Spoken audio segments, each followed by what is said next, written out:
Hello again, we hope you're doing fine. Welcome to another MTCNA tutorial by MikroTik Canada. This is episode 23 of this series, and today, by covering the topic of export and import in RouterOS, we'll finish module 1 of our MTCNA course. We'll first cover the export command and how you can use it to extract information from your router, then talk a bit about the small differences of export and backup, and then quickly tell you how you can import router information to a given MikroTik router.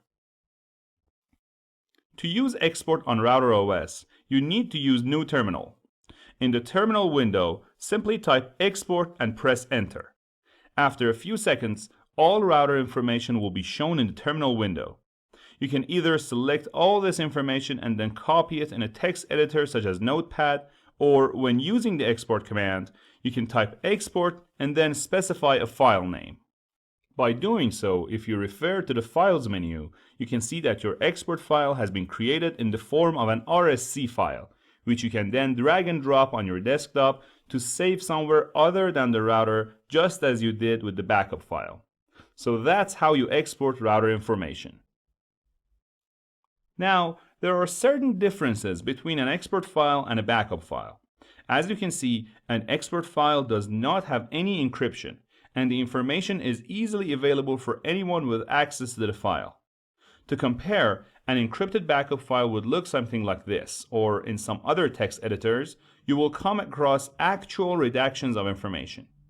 Also, a backup file is not editable, whereas an export file easily gives you access to add, remove, or modify its information. The next difference is that if you look closely, the information in the user's submenu under the system menu cannot be found in an export file. If you want to add this information, you could type the corresponding command in New Terminal and then manually copy and paste it into your export file. The next piece of information not shown in an export file is passwords. For instance, if we refer to the PPP menu to create a new PPP secret, the password in the RouterOS interface will be hidden unless we uncheck the Hide Passwords option under the main settings menu. With our PPP secret created, if we refer back to the terminal window, access the PPP menu and receive an export from this window, you will see that the PPP secret password is not shown. And finally, the other difference between export and backup is that backup, as we mentioned, can only be used with your previous router or an identical router in terms of model and features. However, an export file, since it can be modified, can be used for other devices as well, provided that you edit the necessary sections accordingly. If you check the options you have in the terminal window for the export command, you will see that there is a Show Sensitive option. By using the Show Sensitive command, the PPP password that was previously hidden is now shown. An important point to remember here is that the Show Sensitive command that you can see here is in RouterOS version 7, and in RouterOS version 6, the default command is actually Hide Sensitive, meaning the passwords are shown by default unless you hide them when exporting your router information. With regard to the export command, there are a few points to bear in mind. First, you should pay attention to the location, menu, or directory level that you're exporting. If we enter the export command in the root of our router, the entire router information will be exported. However, if we access the IP menu and the addresses submenu, the export command here will just give us the information about our router addresses.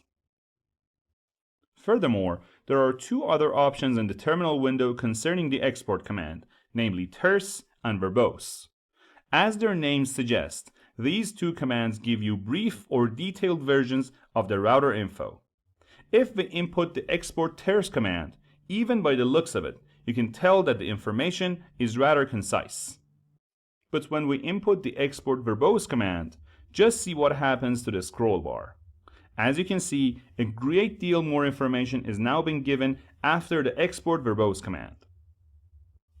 Here's another example.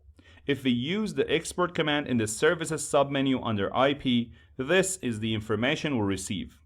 Why? Because no changes have happened yet in that submenu, and the export command has nothing to show. But if we input the export verbose command, the complete set of information concerning services is shown. Now, if we disable 3 of these IP services and input the export command again, it'll only show the changes that have been made.